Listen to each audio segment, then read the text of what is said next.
Pinasukan na ako ng una kong booking dito sa Commonwealth, papunta na ako sa pick-up location. Galing ako sa Batasan, bali 4 minutes ang pick-up papunta dito sa Commonwealth. Papunta nga pala si Sir sa Santa Mesa. Dito na ako ngayon sa pick-up location. Sir, good morning. Papunta ka na Magsaysay Boulevard? Oh, sa may ano lang, doon sa crossing ng GNP. Sa may Santo Nice. Paalis na kami ni Sir dito sa Commonwealth, babiyahin na kami. Medyo traffic nga lang ngayon sa Commonwealth. 45 minutes naman ang biyahe namin.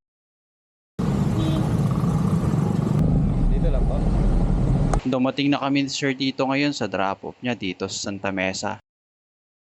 210 nga pala ang pamasahe ni Sir pero binayaran niya ako ng 220. Maraming salamat po. Mga 5 minutes lang pinasukan ako ulit ng booking papunta naman ng Makati. Kaya agad akong tumawag kay Sir na papunta na ako sa pick-up location at 6 minutes ang biyahe ko.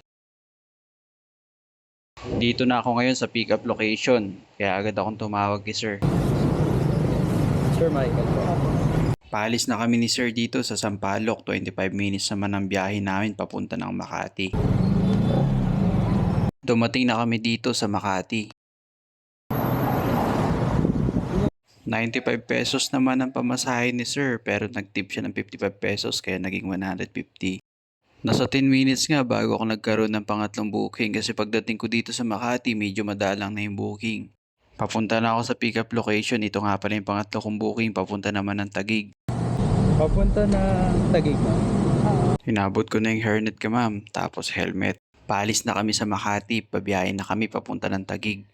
35 minutes naman ang biyahe namin galing dito sa Makati papunta ng Taguig. Dumating na kami ni ma'am dito sa Taguig, malapit lang yan dito sa City Hall. 146 naman ang pamasahe ni ma'am pero binayaran niya ako ng 150. Pagdating ko naman dito sa Taguig, medyo maraming booking. Naghihintay na nga sana ako ng pauwi ng Quezon City pero may pumasok na malapit lang galing dito sa Taguig papunta naman ng Pateros. Ano pang pangalan mo? Ako na rin nagsuot ng helmet ni ma'am kasi may mga dala siya para hindi na siya mahirapan. Paalis na kami dito sa Taguig, papunta na kami ng Pateros. 10 minutes naman ang biyahe. Dumating na kami dito sa drop-off location ni ma'am.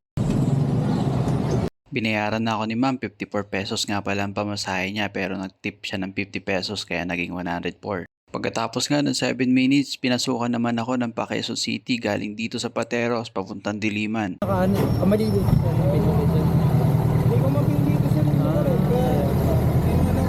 Almeida na lang. Si Sir nga pala yung pang-limang booking ko. Paalis na kami ni Sir dito sa Pateros, babiyahe na kami papuntang Diliman. 45 minutes naman ang biyahe. Dumating na kami dito sa Diliman, dito lang yan sa Panay Avenue. Binayaran na nga ako ni Sir 200 pesos ang pamasahe niya galing ng Pateros papunta dito sa Diliman. Okay. Thank you, sir.